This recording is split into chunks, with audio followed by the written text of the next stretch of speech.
Facebook live में आप लोगों का स्वागत है।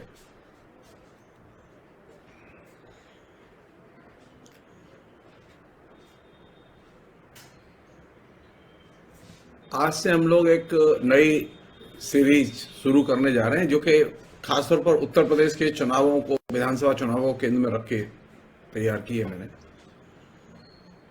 और इस सीरीज का जो मकसद है वो ये है कि अधिक से अधिक लोगों को सांप्रदायिकता के बारे में और सांप्रदायिकता से जुड़े हुए जो प्रपंच हैं उनके बारे में शिक्षित किया जाए।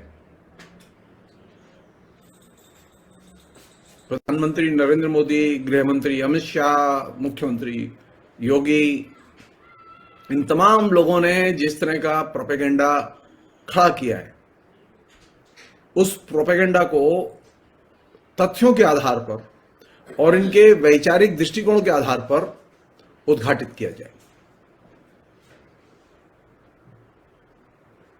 एक नागरिक के नाते, एक भारतीय होने के नाते हमारी ये जिम्मेदारी बनती है कि उत्तर प्रदेश के चुनाव में बीजेपी बुरी तरह से हारे, हम ये सुनिश्चित करें।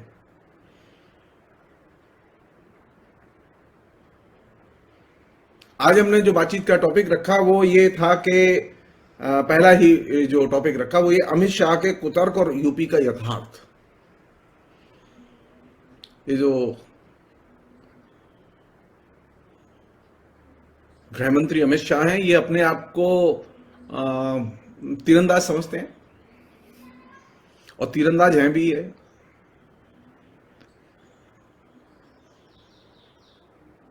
ये पिछली बार बंगाल में अपनी तीरंदाजी दिखा चुके थे। जनता ने उनको बहुत ही करारी चपत दी।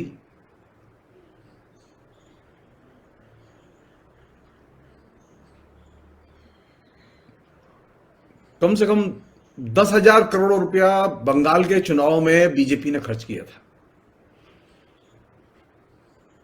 उत्तर प्रदेश के चुनाव में भी वो पैसा खर्च करेंगे, ज्यादा ही खर्च करेंगे, क्योंकि बीजेपी के पास में पैसे की कोई कमी नहीं है।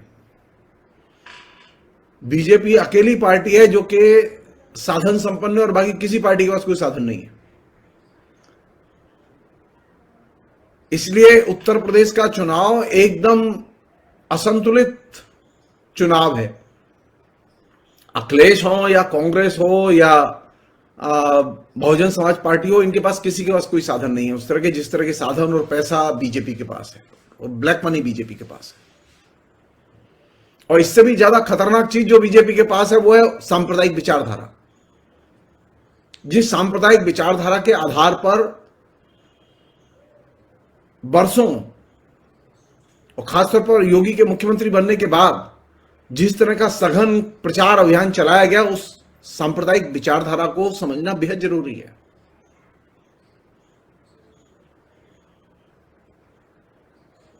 जिसे हम सब लोग कैजुअली लेते हैं, राष्ट्रीय स्वयंसेवक संघ, उसकी विचारधारा को समझना बेहद जरूरी है, क्योंकि उसकी पूरी की पूरी जो रणनीति है वो सांप्रदायिक मॉडल पर टिकी हुई है। योगी की, अमित शाह की, नरेंद्र मोदी की जो पूरी पूरी स्ट्रेटेजी है, जो उन्होंने भाषा और जो उन्होंने कल्चर पिछले दिनों अपनी रैलियों के जरिए विकसित की है, और ये एक दो दिन में विकसित नहीं हुई है, ये लगातार चल रही है। ये तो एक खास तरह का ईडीएम, एक खास तरह की आइडियोलॉजिकल नाकेबंदी दिमागी तौर पर जनता की जा रही है। उस नाकेबंदी को एक्सपोज करने की सख्त जरूरत है और उसे समझने की सख्त जरूरत है।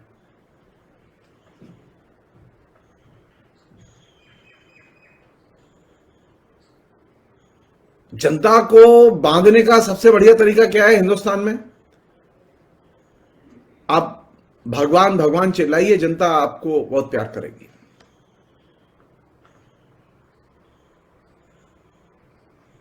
आप गंगा गंगा चिल्लाइए, आपको जनता कहेगी अरे बाप रे, पुण्यात्मा आदमी है। गंगा के अलावा तो किसी का नाम ही नहीं लेता। राम राम कहिए तो कहेंगे बड़ा धर्मात्मा आदमी है, इससे बढ़िया आदमी तो कोई हो ही नहीं सकता। देखो, जब भी बोलता है राम की बात बोलता है।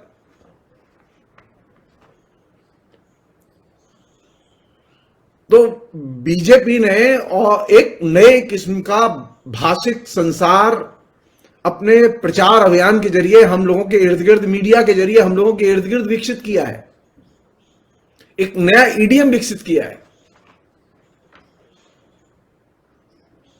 अधिकतर पॉलिटिकल पार्टीज उस ईडीएम को समझने में असमर्थ हैं, यह वास्तविकता है।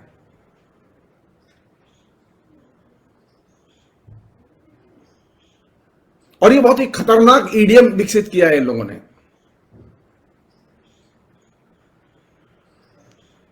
दिलचस्प बात यह है कि इसमें एक तरफ तो खोखली और जिसे कहें कि डिपॉलिटिसाइज लैंग्वेज है, जो अमित शाह की स्पीकिंग या जो बोलने की जो शैली है, भाषण की जो शैली है, वक्तृता की शैली है, उसमें जो सबसे मूल्यवान चीज है अमित शाह के लिहाज से, बीजेपी के लोगों के लिहाज से, वो ये कि अमित शाह जब भी भाषण देते हैं तो सबसे ज्यादा अपॉलिटिकल किस्म का, डिपॉलिटिसाइज किस्म का भाषण देते हैं। और दूसरी चीज जो अमित शाह के भाषण की है वो ये कि वे बिना स्कैंडल के कोई भाषण नहीं देते।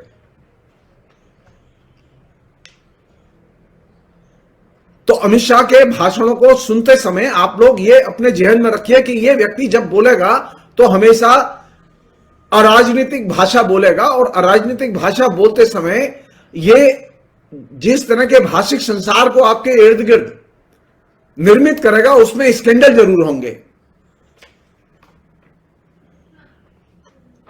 इधर अभी जब चुनाव की घोषणा होने के पहले तक जो अमित शाह के भाषण है उन्हें आप अखबार में, मीडिया में जो आए हैं उन्हें उठा के देखिए आप।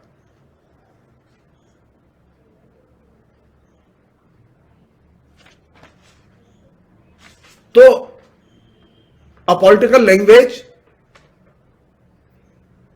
और स्कैंडल, ये दो चीजें अमित शाह के भाषण की केंद्रीय विशेषताएं, और अमित शाह इसकी खेती करके खाते कमाते रहे हैं। बंगाल की जनता ने इसको एक सिरे से हाल ही में धो के एकदम साफ कर दिया।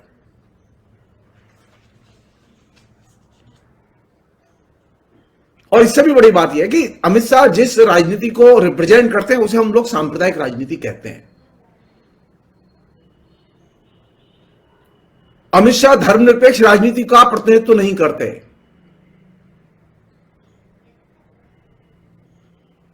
यह बात दीगर है कि उन्होंने धर्मनिरपेक्ष संविधान के आधार पर शपथ लिए, गृह मंत्री, सांसद वगैरह वगैरह की। लेकिन अमित शाह का जो समूचा आचरण है वो किससे निर्देशित है? वो धर्मनिरपेक्ष वैल्यूज या मूल्यों से निर्देशित नहीं है, बल्कि अमित शाह का पूरा पूरा आचरण निर्देशित है सांप्रदायिक मूल्यों और सांप्रदायिक दृष्टिकोण से। और जैसा कि आप लोग जानते हैं, सांप्रदायिकता का कोई धर्म नहीं होता। ये जो आरएसएस के लोग, बीजेपी के लोग जो हिंदू धर्म करते रहते हैं, ये एकदम फेक है। इसका हिंदू धर्म से कोई लेना देना नहीं है। अगर ये सचमुच में हिंदू होते, मैं दो घटनाओं का जिक्र करना चाहता हूं आपसे। जब कल्याण सिंह उत्तर प्रदेश में मुख्यमंत्री थे तो मथुरा के में घाटों के सौंदर्यीकरण के नाम पर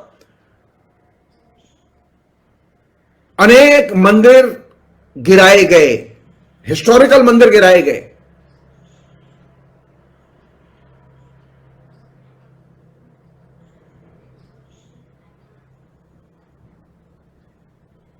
और जब अभी बनारस में जो काशी कॉरिडोर बना है, जो सौंदर्यीकरण हुआ है काशी का, उसमें सैकड़ों मंदिर गिराए गए और उनकी जगह शिफ्ट कर दी गई।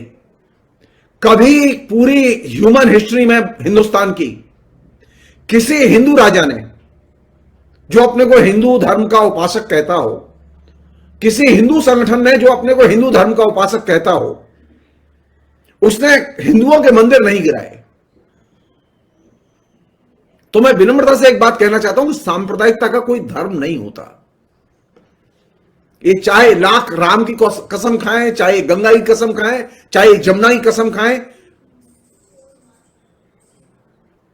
सांप्रदायिकता का कोई धर्म नहीं होता। क्योंकि वह न तो धर्म के तर्क को मानती है और न संविधान के तर्क को मानती है, और न ही वह नागरिक समाज के तर्क को मानती है।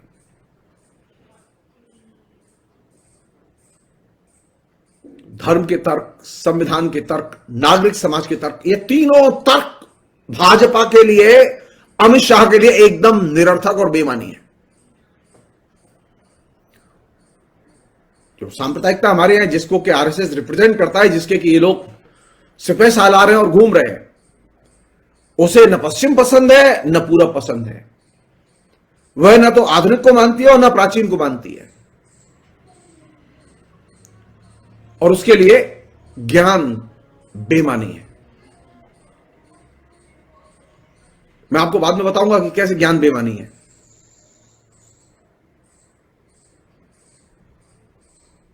ज्ञान से इनका तीन तरह का रिश्ता है। इनके लिए विज्ञान भी बेमानी है।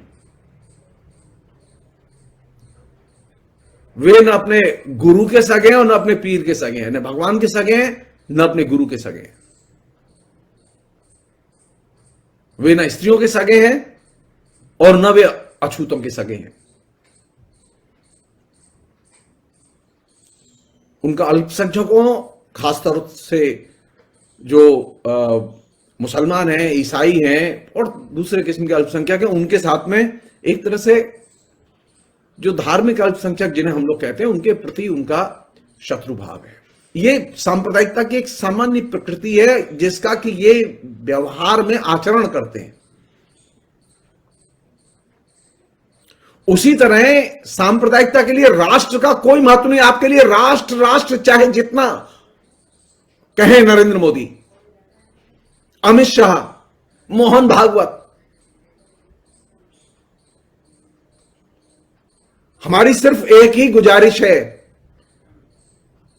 कि वे सांप्रदायिकता को छोड़ दें, राष्ट्र को अपना लें। वो सांप्रदायिकता को नहीं छोड़ सकते, राष्ट्र को छोड़ सकते हैं। और यही वजह है कि पिछले 7 साल में जितनी राष्ट्र की संपत्ति नरेंद्र मोदी ने बिक्री की, सस्ती दरों पर कारपोरेट हाउसेस को, सार्वजनिक क्षेत्र की कंपनियों को मुहैया कराया। पूंजीपति वर्ग को पिछले 200 वर्ष में इतनी संपत्ति कभी किसी, इवन ईस्ट इंडिया कंपनी को भी नहीं मिली, ब्रिटिश शासकों ने भी नहीं दी किसी कंपनी को, जितनी अकेले नरेंद्र मोदी ने मुहैया कराई है।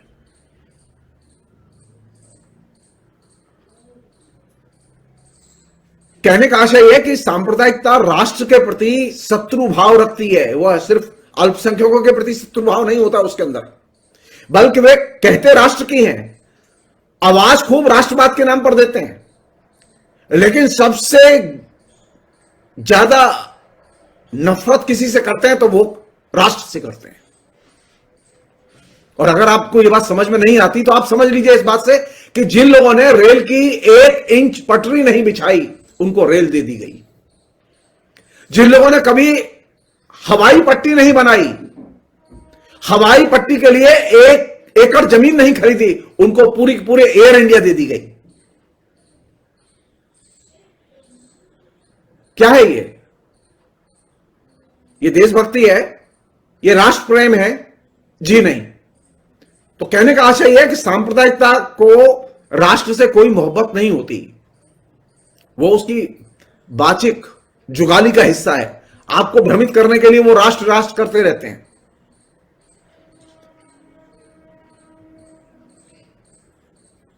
और जब ये नरेंद्र मोदी, अमित शाह और योगी, इन्होंने जो नया ईडीएम विकसित किया है, वो बड़ा मजेदार ईडीएम है। वो ये, वो जाते हैं काशी, जाते हैं, वो मंदिर जाते हैं, वो गंगा किनारे जाते हैं, वो नाव में बैठते हैं, वो पूजा करते हैं, वो मंदिर जाते हैं, वो पुजारी को कहते हैं कि मंत्र बोल और हम पूजा करेंगे।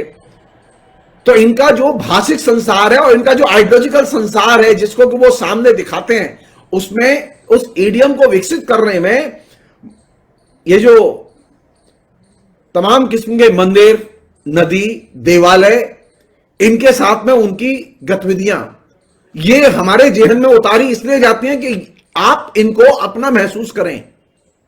एसेंशियली ये आपके नहीं होते, बल्कि आपके साथ में ये छद्म रिश्ता बनाते हैं। उत्तर प्रदेश की जनता के साथ में ये सारी हरकतें करके गंगा के नाम पर, राम के नाम पर, कृष्ण के नाम पर ये हरकतें करके ये सिर्फ जनता के साथ में अपनी कनेक्टिविटी बनाना चाहते हैं। और कनेक्टिविटी बना के ये करेंगे क्या? राष्ट्र के प्रति अपना जो द्वेष है, राष्ट्र के प्रति जो अपनी अवहेलना की दृष्टि है, उसको व्यक्त करेंगे, उसको व्यवहार में, आचरण में लागू करेंगे। और इससे भी ज्यादा खतरनाक चीज जो चल रही है, जिसकी कायदे से आलोचना की जानी चाहिए, वो ये कि हमारा संविधान ये कहता है कि धर्म और राजनीति के बीच में रिश्ता नहीं होना चाहिए, लेकिन हमारे यहां तो खुल्लम खुल्ला जो प्रधानमंत्री है, गृह मंत्री है, मुख्यमंत्री है, वो खुल्लम खुल्ला धर्म और राजनीति के रिश्ते पर काम कर रहे हैं।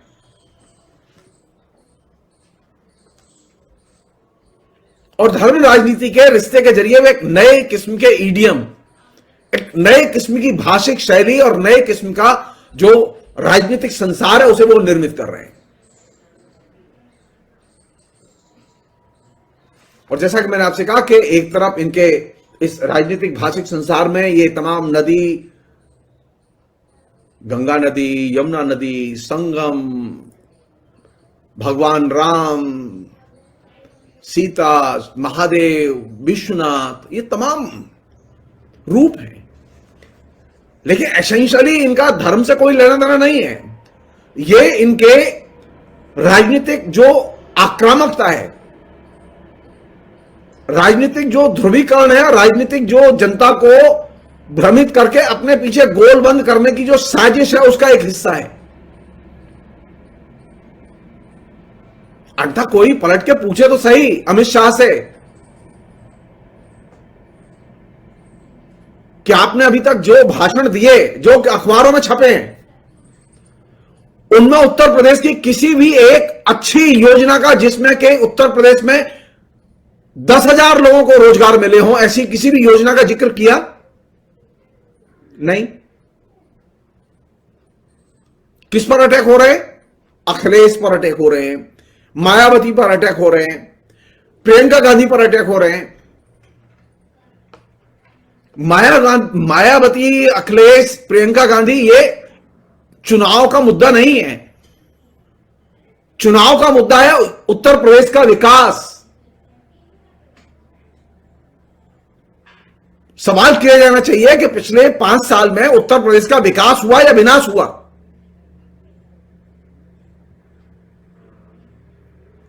तो इस प्रश्न पर तो न तो मोदी बोलते हैं, न अमित शाह बोलते हैं, न योगी बोलते हैं। हां, एक और चीज है, सब लोग जानते हैं कि उत्तर प्रदेश में कानून का शासन नाम की कोई चीज एग्जिस्ट नहीं करती। सरकार है, सरकार है, ऐसी सरकार है जो कि बिल्कुल जिसे कहें कि नारा देके आई है कि ठोक दो, और वो ठोकते भी रहे हैं। उन्होंने मतलब ठोकने में जो है लोगों के बीच में अपनी शोहरत हासिल की है, लेकिन सारे ठुकाई के बावजूद उत्तर प्रदेश में क्राइम कम नहीं हो रहे, उत्तर प्रदेश में अपराधीकरण कम नहीं हो रहा, उत्तर प्रदेश में माफिया गिरोह और उनकी नाकेबंदी कम नहीं हो रही। तो ये कैसी ठुकाई है भाई? किसकी ठुकाई गई है? खाली प्रोपेगेंडा के लिए? तो उत्तर प्रदेश पर जब बात की जाएगी तो किस पर बात की जाएगी? अमित शाह क्या बोले इस पर बात की जाएगी, या उत्तर प्रदेश की जो वास्तविकता है उस पर बात की जाएगी? अमित शाह हिंदुस्तान के गृह मंत्री हैं।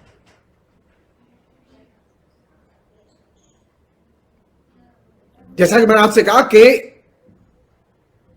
जो आरएसएस के लोग हैं, जो बीजेपी के लोग हैं, वो चाहे प्रधानमंत्री हो, चाहे वो गृह मंत्री हो, और चाहे वो मुख्यमंत्री हो, इनका ज्ञान से कोई संबंध नहीं है। ये अपने भी जो सरकारी डॉक्यूमेंट्स हैं, सरकारी रिपोर्ट्स हैं, इनको ये पढ़ते नहीं है। दूसरी ज्ञान की बातें और किताबें पढ़ना तो बहुत दूर की बात है। अमित शाह की तीसरी महत्वपूर्ण चीज, जो कि अमित शाह के व्यक्तित्व का हिस्सा है और अमित शाह के पूरे भाषण कला का हिस्सा है, वो ये कि अमित शाह सबसे ज्यादा इरेशनल किस्म की बातें अपने भाषणों में बोलते हैं।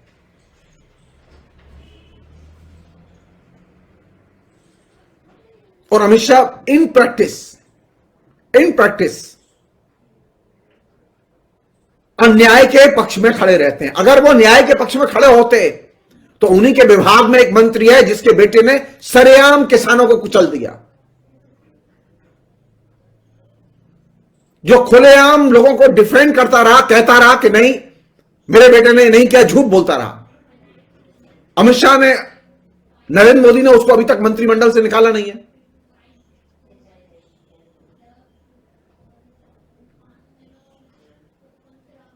और खुद अमित शाह का रिकॉर्ड कोई बहुत ही शानदार रिकॉर्ड तो रहा नहीं है।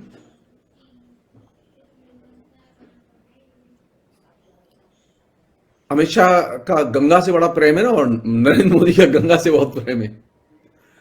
गंगा बहुत याद आ रही, काशी की गंगा, और गंगा के बीच में नाव में जो है विभिन्न जो बीजेपी के जो मुख्यमंत्री उनके साथ में उनकी कैबिनेट मुख्यमंत्रियों के साथ में बैठक। सोचिए गंगा से कितना प्यार है इनको संविधान की मर्यादा, संविधान की मान्यताएं, संविधान के नियम, किसी से कोई लेना देना नहीं है। सिर्फ शोमैनशिप, सिर्फ इवेंट बनाना।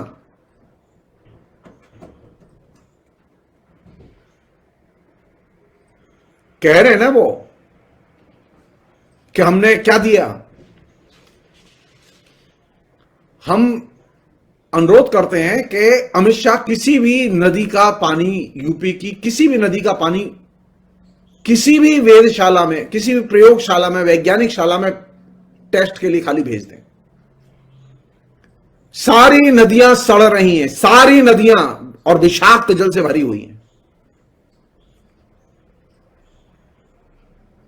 मैं जिस शहर से आता हूं, मथुरा से, वहां यमुना नदी है, और सुना यह जा रहा है कि योगी अब गोरखपुर छोड़ के मथुरा से चुनाव लड़ना चाहते हैं। योगी कितने ताकतवर हैं, एक तो इसी समझ लिया कि योगी ने पिछले 5 साल में चुनाव नहीं लड़ा। वो एक एमएलसी के तौर पर मुख्यमंत्री के रूप में काम करते रहे। वो, उनको कभी ये हिम्मत नहीं हुई कि वो जनता के बीच में जाएं और चुनाव लड़ें। पहली बार वो लंबे समय के बाद में एक एमएलए का चुनाव लड़ने के लिए एक सुरक्षित सीट खोज रहे हैं। तो इससे योगी की जनप्रियता के थोड़े से मानदंड का तो अंदाजा लगता है। मैं सिर्फ एक प्रश्न बीजेपी के लोगों से, क्योंकि उनका गंगा प्रेम, उनका काशी प्रेम, उसका विश्वनाथ प्रेम, उनका कृष्ण प्रेम, उनका यमुना प्रेम अभी चरम पर है, और वो अभी और बढ़ेगा।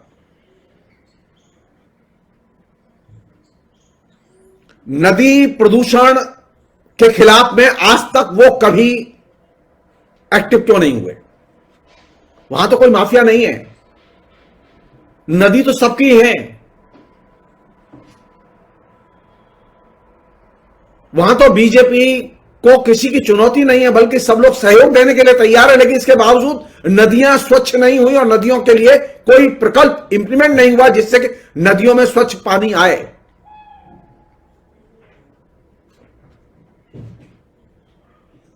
आप मथुरा जाइए, जहां हेमा मालिनी है,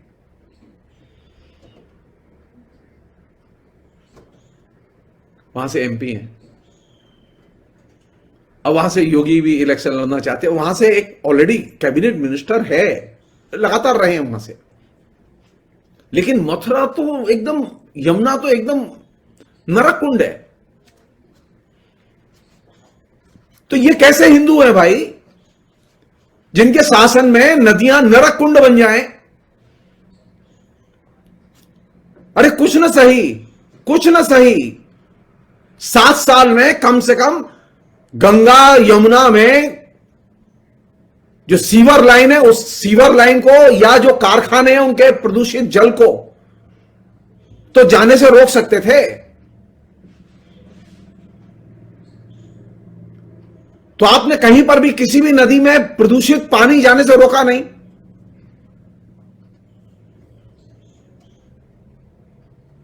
पवित्र नदियां जो है वो एकदम प्रदूषित नदियों में कन्वर्ट कर दी गई हैं। लेकिन ये जो हिंदू धर्म के ठेकेदार हैं, जो कि हिंदुओं के नाम पर वोट मांगने हमारे बीच में आ रहे हैं, इन लोगों ने कभी कोई गंभीर एक्शन प्लान सिवाय प्रोपेगेंडा के और विज्ञापन के नीचे इंप्लीमेंट नहीं किया।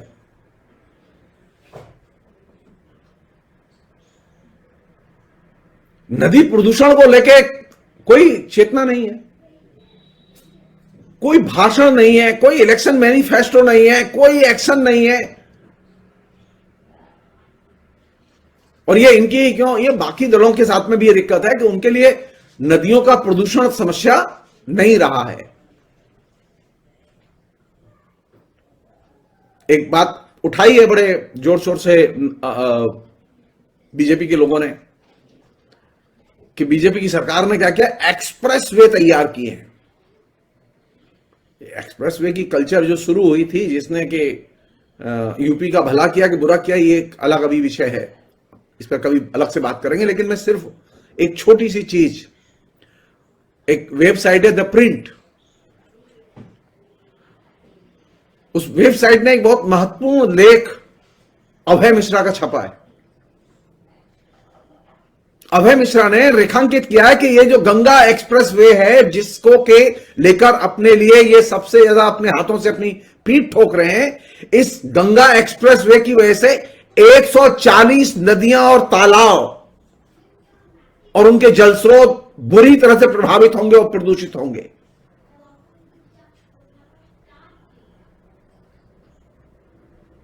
तो अगर गंगा एक्सप्रेस वे के नाम पर 140 नदी और तालाब पानी से वंचित कर दिए जाएं, तो गंगा एक्सप्रेस वे पर आप गर्व कर सकते हैं। दूसरी एक महत्वपूर्ण चीज जो कि उस लेखक ने रेखांकित की है, जो कि मुझे बहुत अच्छी लगी, वो ये कि गंगा एक्सप्रेस वे अगर बनेगा, या जो एक्सप्रेस वे बने हैं, उन एक्सप्रेस वे ने सबसे बड़ा काम क्या किया, गांवों में आर्थिक असमानता को और ज्यादा बढ़ावा दिया है। गंगा एक्सप्रेस वे भी गांवों में आर्थिक असमानता को बढ़ावा देगा।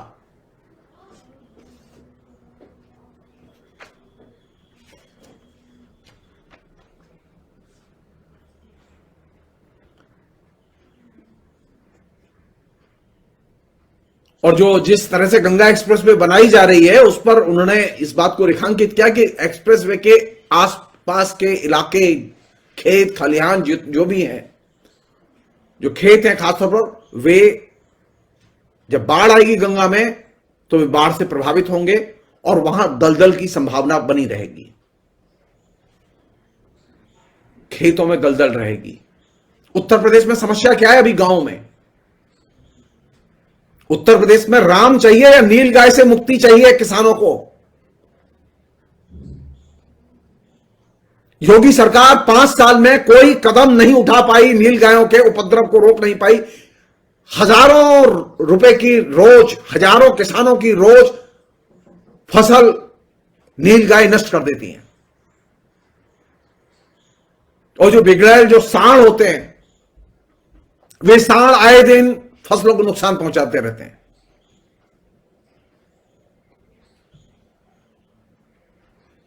उसी एक लेख में, अभय मिश्रा के लेख में, एक यूके चौधरी जो पर्यावरणविद हैं, उनके द्वारा लिखी गई चिट्ठी का जिक्र किया गया, जिसमें उन्होंने चिंता जताई है कि गंगा एक्सप्रेस वे का सीरियसली किसानों के जीवन पर दूरगामी बुरा असर होगा।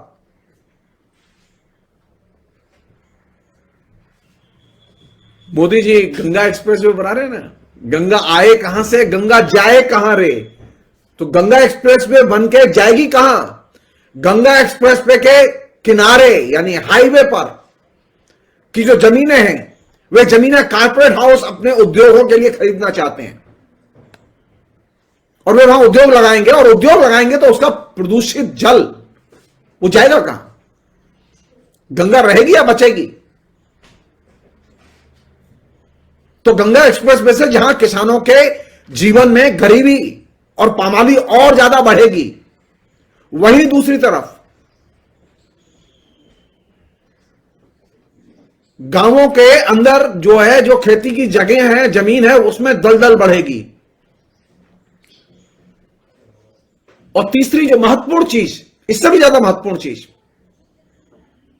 1 लाख एकड़ कृषि योग्य जमीन वो अब एक्सप्रेसवे के लिए भेंट चढ़ा दी जाएगी।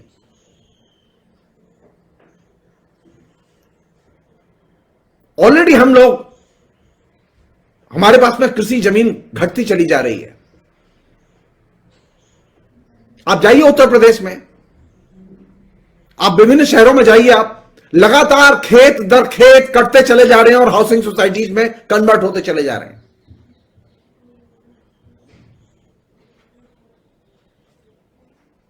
मैं अपने मथुरा वृंदावन के अनुभव से बता सकता हूं कि मथुरा वृंदावन में, वृंदावन जो है वो वन के लिए जाना जाता था, अभी वृंदावन में वन नाम की कोई चीज बची नहीं है। सारी हाउसिंग सोसाइटीज में कन्वर्ट हो चुका है वृंदावन पूरा।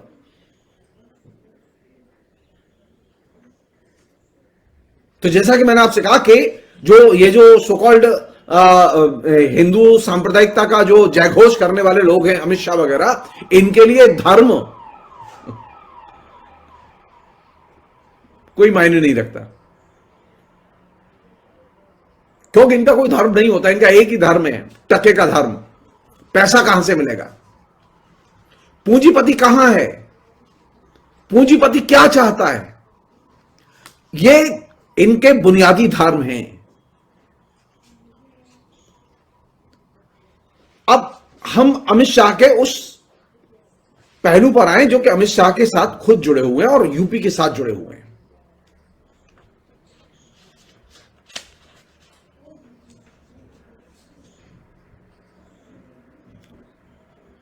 पूरे यूपी में,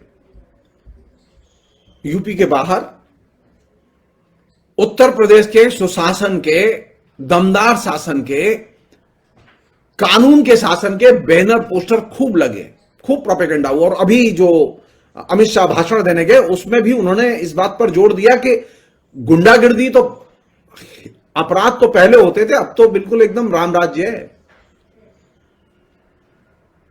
जैसा कि मैंने आपसे कहा कि अमित शाह जो है वो पढ़ते नहीं है, नरेंद्र मोदी भी पढ़ते नहीं है, और योगी तो एकदम ही नहीं पढ़ते, अपने विभाग की रिपोर्ट ही नहीं पढ़ते। मैं अमित शाह के गृह मंत्रालय के द्वारा प्रकाशित रिपोर्ट्स के आपको आंकड़े बता रहा हूं, सिर्फ उत्तर प्रदेश के, और वो भी कुछ शहर के।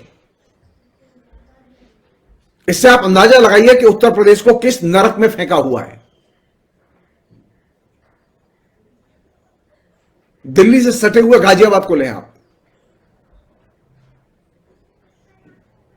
दिल्ली से सटे गाजियाबाद की हालत यह है कि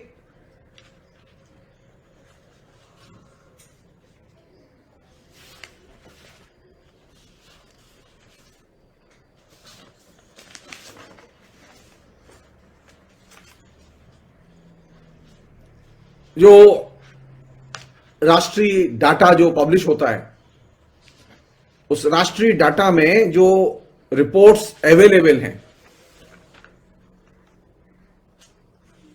वो रिपोर्ट्स बहुत ही आंख खोलने वाली हैं। वो आंकड़े आंख खोलने वाले हैं। ये आंकड़े अखिलेश यादव के तैयार किए हुए नहीं है, ये आंकड़े प्रियंका गांधी के तैयार किए हुए नहीं है, ये आंकड़े अमित शाह की सरकार ने और अमित शाह के मंत्रालय ने तैयार किए हैं। गाजियाबाद की आबादी 23 लाख के आसपास है। 2011 की स्थिति यह थी कि 2011 में प्रति 1 लाख लोगों पर करीब 23 लोग अपराध करते थे।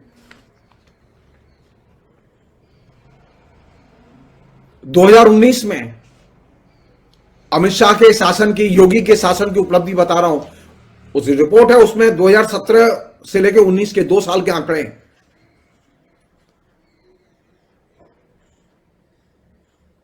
तो अमित शाह के मंत्रालय का यह कहना है कि गाजियाबाद में जो क्राइम, वो क्राइम जो है प्रति 1 लाख पर अब 172 लोग अपराध करते हैं। 2011 में सिर्फ 23 लोग अपराध करते थे।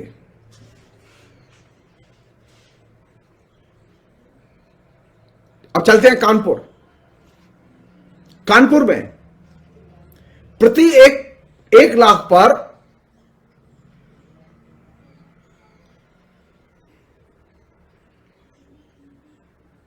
154 लोग अपराध करते थे 2011 में।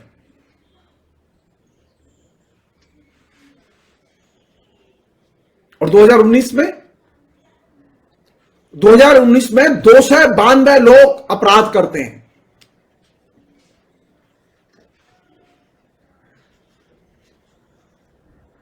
अब चलते हैं लखनऊ, जहां मुख्यमंत्री रहते हैं। योगी जी का जिसे का डंडा, ठोको पॉलिटिक्स, एनकाउंटर पॉलिटिक्स। 2011 में प्रति 1 लाख में 185 लोग क्राइम में शामिल थे। सॉरी, सिर्फ 29 लोग क्राइम में शामिल थे। लेकिन 2019 में 185 लोग अपराध कर रहे हैं।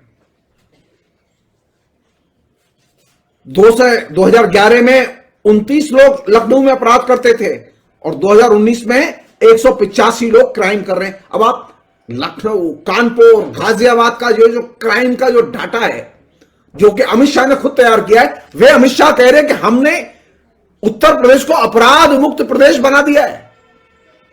इससे बड़ा सफेद झूठ तो हो ही नहीं सकता। एक अन्य चीज और बहुत इंपॉर्टेंट चीज,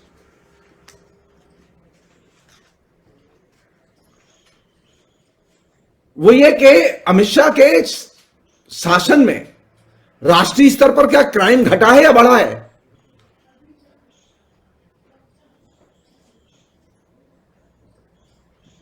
जी नहीं। अमित शाह के शासन में, अमित शाह के गृह मंत्री रहते हुए हिंदुस्तान में क्राइम बढ़ा है। और ये मैं नहीं कह रहा हूं, ये अमित शाह के विभाग की रिपोर्ट कह रही है। वो कह रहे हैं कि प्रति 1 लाख में सन 2017 में 237 लोग अपराध करते थे राष्ट्रीय स्तर पर। 2018 में 2036 लोग अपराध करते थे और 2019 में 246 लोग अपराध करते थे।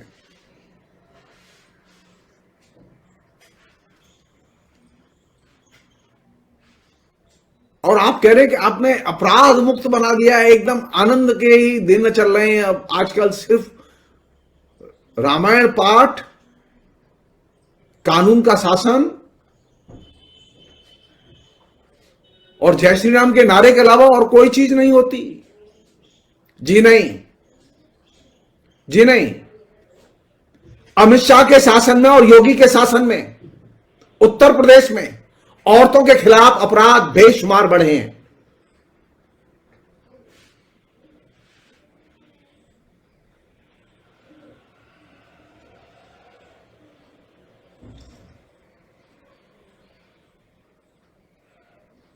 राष्ट्रीय अपराध सांख्यिकी ब्यूरो की जो रिपोर्ट है, जो कि अमित शाह के मंत्रालय ने जारी की है,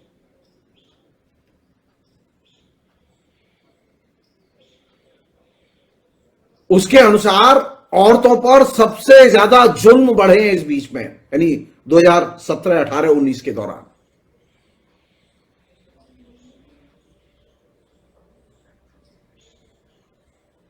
और ये जुल्म करने वाले कौन लोग हैं? ये जुल्म करने वाले वे लोग हैं जो कि औरतों के घर के लोग हैं, उसका पति, उसके रिश्तेदार, ये लोग हैं वे जो कि स्त्री पर शारीरिक हमले कर रहे हैं और उस पर जुल्म कर रहे हैं। ये ऑफिशियल एफआईआर में है ये चीजें।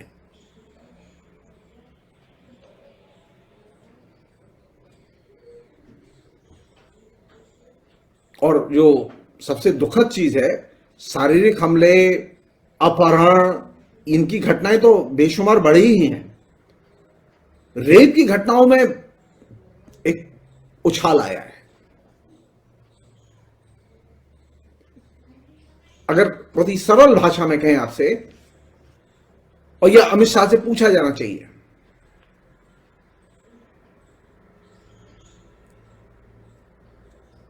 कि 2019 में, ज्यादा दूर नहीं जा रहे हम, अभी इधर ही हैं पास में, 2019 में प्रति 1 लाख औरतों पर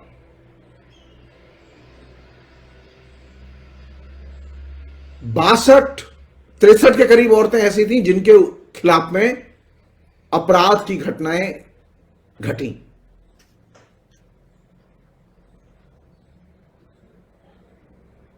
दो 2018 में यह संख्या 58 थी, जो बढ़ के 2019 में 62 हो गई, और मैं उम्मीद कर रहा हूं कि 2020-21 में ये संख्या घटेगी नहीं, बढ़ेगी। बल्कि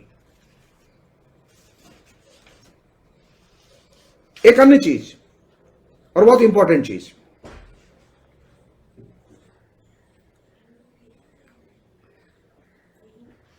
कि ये जो बीजेपी का जो पूरा का पूरा कैंपेन है गरीबों की मदद के नाम पर,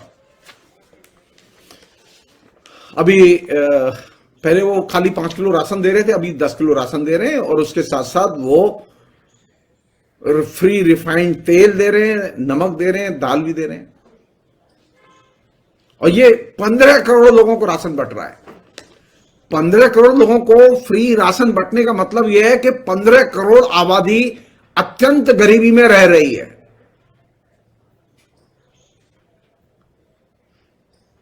उत्तर प्रदेश में 5 साल पहले राज्य सरकार को 15 करोड़ लोगों को, जो कि इतने गरीब नहीं थे उस समय, फ्री राशन बांटने की जरूरत नहीं पड़ी थी। योगी ने जब सरकार संभाली थी तो उत्तर प्रदेश में फ्री राशन नहीं दिया जाता था।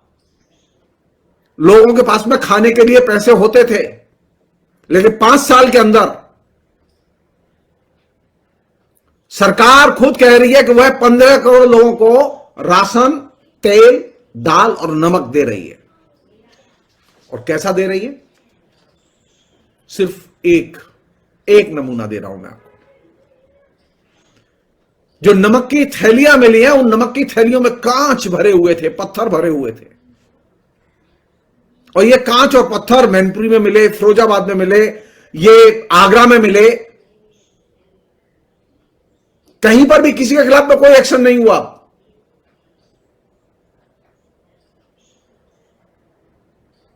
तो लोगों को जो राशन दिया जा रहा है वो ऐसा राशन है जिसका कि कोई खाने के लिहाज से उसका कोई अच्छा मूल्य नहीं है।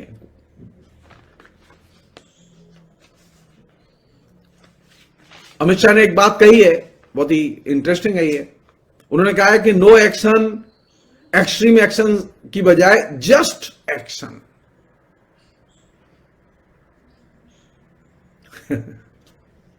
ये तो जिसे कहें कि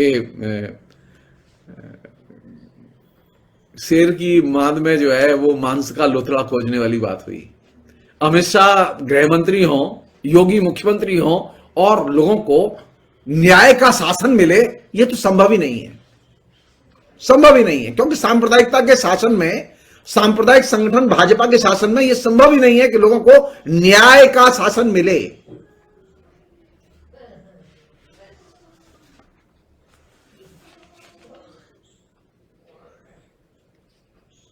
दो चीजें बढ़ी हैं पिछले 5 साल में। एक चीज यह बढ़ी है कि लोगों के ऊपर नजरदारी, जासूसी और उनका दमन और उन पर झूठे केस। उत्तर प्रदेश में सबसे अधिक झूठे केस यूएपीए के तहत लगाए गए। दूसरी चीज जो बढ़ी, जिसने कि बड़े पैमाने पर लोगों के बीच में बीजेपी की इमेज, एक जिसे कहें कि दमनकारी सत्ता की इमेज के तौर पर पेश की, जिससे कि लोग डरें।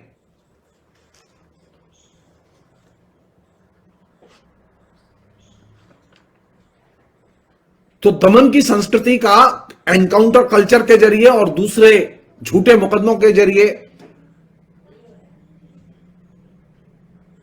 हर स्तर पर इस्तेमाल किया गया,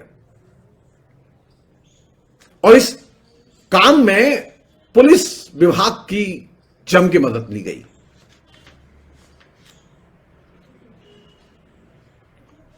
उसका परिणाम यह निकला कि जितना दमन बढ़ता गया, नियंत्रण बढ़ता गया, क्राइम बढ़ते गए, और लोगों के अंदर कानून न मानने की मानसिकता भी बढ़ती गई। वहीं दूसरी तरफ जो लोग निर्दोष थे, निरपराध थे, उनके ऊपर झूठे केस, उनकी गिरफ्तारी, उनको जेल में डालना, कठोर से कठोर धाराओं के तहत उनको बंदी बनाना, यह प्रक्रिया लगातार चलती रही है। और जहां पुलिस ये काम नहीं कर पाई है, वहां पर जो बीजेपी के लठैत हैं, वे लठैत जाके हमले करते रहे।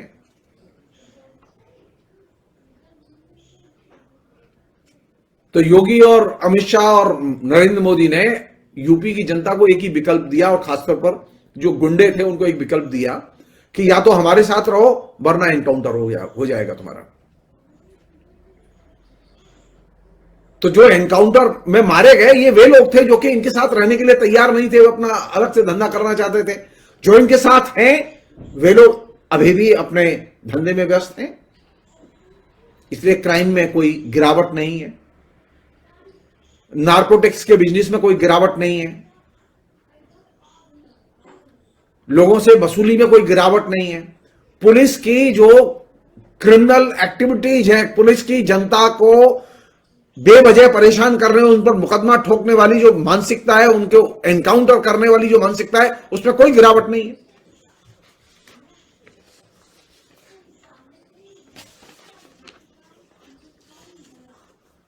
आखिर में चूंकि अमित शाह को इस बात के लिए एक्सपर्ट माना जाता है कि वे SC ST OBC कम्युनिटीज को मैनेज करने के मास्टर हैं, तो हमें देखना होगा कि ये जो लोग हैं, अमित शाह, इनके शासन में रहते हुए शेड्यूल कास्ट, शेड्यूल ट्राइब पर आपराधिक हमले बढ़े या घटे,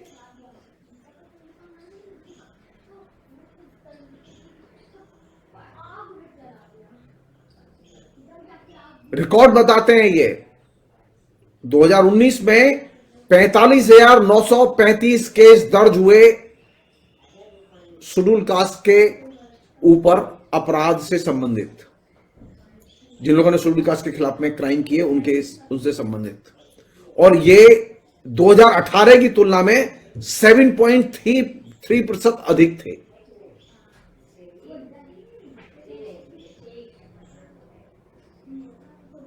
और जो शेड्यूल कास्ट के प्रेम की बात इनकी, तो सबसे ज्यादा रेप की घटनाएं 7.6% शेड्यूल कास्ट लड़कियों के साथ हुई।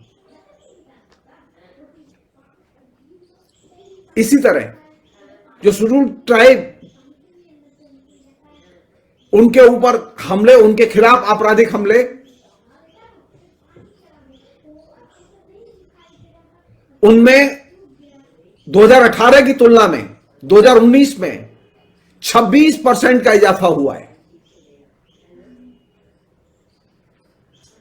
और इनमें खासतौर पर शेड्यूल ट्राइब की जो आदिवासी लड़कियां हैं, उनके खिलाफ बलात्कार की घटनाओं में 13% से अधिक घटनाएं बलात्कार की दर्ज की गई हैं 2018 की तुलना में। 2018 में जितने बलात्कार हुए थे, उससे 13% अधिक बलात्कार 2019 में दर्ज किए गए।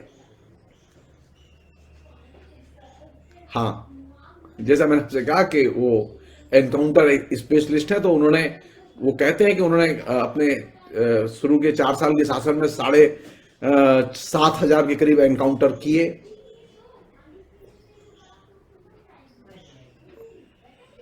ये एनकाउंटर मानवाधिकार की दृष्टि से एकदम अमानवीय और गलत है, और कानून की दृष्टि से गलत है। इनमें 132 लोग मारे भी गए। तो मैं अब अंत में वही बात कहना चाहूंगा कि सांप्रदायिकता जिसका का प्रतिनिधित्व भाजपा करती है, वह न नागरिक समाज के तर्क को मानती है, न संविधान के तर्क को मानती है, और न वह धर्म के तर्क को मानती है। उसकी ना स्त्रियों से मोहब्बत है, ना उसकी शेड्यूल कास्ट से मोहब्बत है, ना उसकी आदिवासियों से मोहब्बत है, और ना उसकी मुसलमानों से मोहब्बत है। उसकी सिर्फ एक ही चीज से मोहब्बत है, वह है सांप्रदायिकता। बीजेपी, अमित शाह, योगी सिर्फ एक चीज से प्यार करते हैं, वो है हिंदू सांप्रदायिकता। और हिंदू सांप्रदायिकता का जो लक्ष्य है वो है सामाजिक विभाजन और सामाजिक दरिद्रता पैदा करना और राष्ट्र की संपत्ति की खुली लूट करना। अगर आप चाहते हैं कि उत्तर प्रदेश में लूट बंद हो, तो आप सबकी यह जिम्मेदारी बनती है। आप अपने आसपास इर्द गिर्द आंख उठाकर देखिए, आपको हॉरर भयावह तस्वीरें दिखाई देंगी। मुश्किल यह है कि हम लोगों ने बोलना बंद कर दिया है।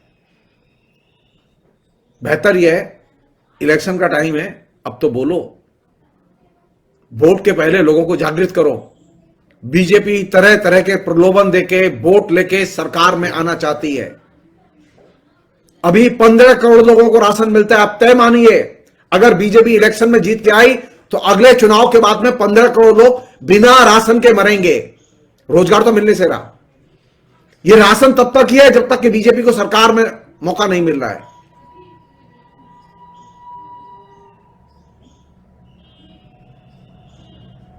तो अगर आप चाहते हैं कि आपकी गरीबी खत्म हो,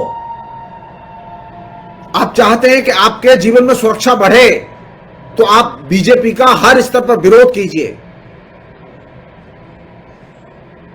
बीजेपी ने 5 साल में उत्तर प्रदेश में माफिया और दलाल और पुलिस का आतंक, ये 3 चीजें बड़े पैमाने पर विकसित की हैं और ये सबसे खतरनाक चीजें हैं। इनसे लोकतंत्र और संविधान, इन दोनों के लिए चुनौती उठ खड़ी हुई है। हम सबकी जिम्मेदारी बनती है, हम सबकी जिम्मेदारी बनती है कि हम लोकतंत्र और संविधान की रक्षा के लिए बीजेपी को परास्त करें। फिलहाल इतना ही। बहुत बहुत शुक्रिया। कल फिर 4 बजे